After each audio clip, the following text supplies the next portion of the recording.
Actually ಈಗ ಒಂದು real ಇದನ್ನ ಹೇಗೆ ಮಾಡುವುದು, ರಿಯಲ್ ಒಂದು ಬಕೆಟ್ ಅನ್ನ ಔಟ್ಲೈನ್ ಅಲ್ಲಿ ಹೇಗೆ ತೆಗೆದುವುದು, ಅನಂತರ ಜಸ್ಟ್ ನೋಡಿಕೊಂಡು ಹೇಗೆ ಮಾಡುದು. ಈಗ ಜಸ್ಟ್ ನಾವು ನೋಡಿದ್ರು ಕೂಡ ಈ ಔಟ್ಲೈನ್ ನಾವು ಹಾಕ್ಲೇಬೇಕಾಗ್ತದೆ. ಈ ಔಟ್ಲೈನ್ ಹಾಕಿ ನಮ್ಗೆ ಡೈರೆಕ್ಟ್ ನಮಗೆ ಹೋಗ್ಲಿಕ್ಕೆ ಆಗಲ್ಲ.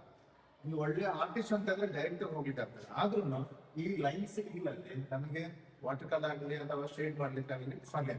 ಫಸ್ಟ್ ಈ ಔಟ್ಲೈನ್ ಹಾಕ್ಲೇಬೇಕು. ಇದು ಅದರ ಫೌಂಡೇಶನ್. First starting